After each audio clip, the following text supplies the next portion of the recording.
This is not just another big Honda. And this is not about horsepower numbers or spec sheets. Because what Honda is quietly preparing with the CB1200EX could mark the moment where the Japanese giant takes back control of the retro performance segment after years of playing it safe.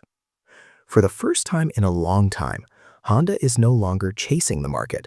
Honda is shaping it.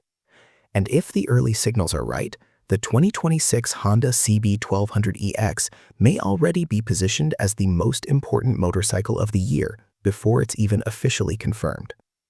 To understand why, we need to look beyond the bike itself, because the CB1200EX is not just a model, it's a message. For decades, the CB name has represented balance, not extremism, not rebellion, but engineering confidence. From the original CB750 that changed motorcycling forever, to the muscular CB1100 that quietly won over purists, Honda has always treated the CB line as a statement of identity. But something changed. While competitors went louder, sharper, and more aggressive, Honda stepped back. Some called it conservative, others called it boring. Until now.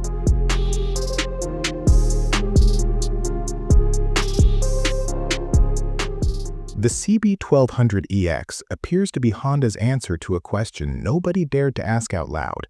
What if classic design didn't mean compromise anymore? Early design logic strongly suggests that the CB1200EX is not meant to replace anything. It's meant to sit above everything. Visually, it follows a familiar Honda formula. Clean lines, upright proportions, unmistakably CB. But the details hint at something more deliberate. A wider stance, a longer tank profile, and a presence that feels closer to a modern Grand Tourer than a nostalgic throwback. This isn't a bike trying to look old. It's a bike confident enough not to chase trends. And that confidence carries over to what matters most, how Honda is likely positioning this machine. The CB1200EX doesn't exist to fight middleweights. It doesn't exist to chase naked sport bikes. It exists to redefine what a premium retro motorcycle should feel like in 2026. This is where things get interesting. Honda has been quietly perfecting large displacement engines for decades. Smoothness, durability, refinement under load. And while no final specifications are confirmed, all signs point toward a powertrain philosophy that prioritizes usable torque, linear delivery, and mechanical elegance, rather than headline-grabbing numbers. In other words, this bike isn't designed to impress on paper. It's designed to feel right. And that matters more than ever, because the retro segment is changing. Riders are no longer choosing classic bikes because they want to go slower. They're choosing them because they want something timeless, without sacrificing modern reliability and confidence. This is where many rivals struggle. Some look the part but feel dated. Others perform well but lose their identity.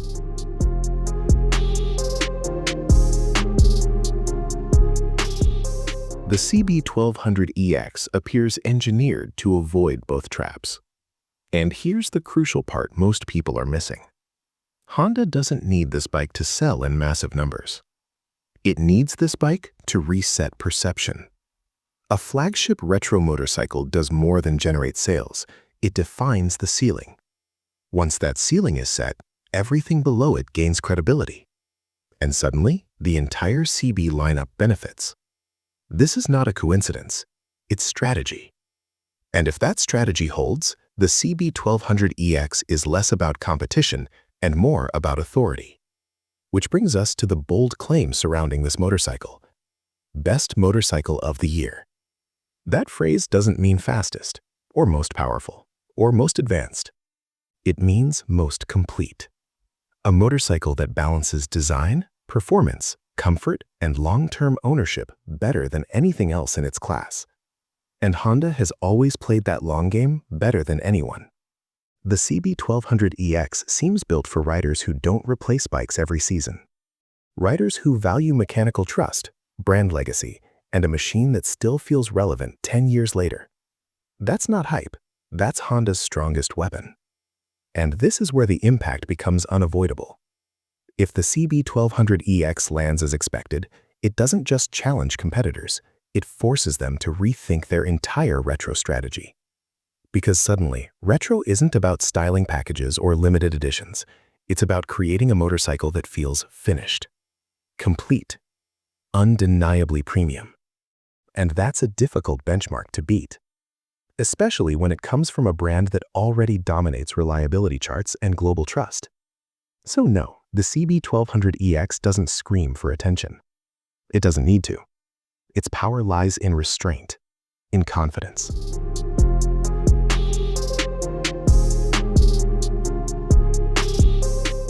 In the quiet message that Honda is ready to lead again, on its own terms. The real question isn't whether the CB1200EX will be successful. The real question is this: are riders ready for a retro motorcycle that doesn't ask for forgiveness? Because if Honda truly delivers on what the CB1200EX represents, 2026 won't be remembered for another new model launch. It will be remembered as the year Honda took the crown back. And once that happens, the retro war enters a completely different phase.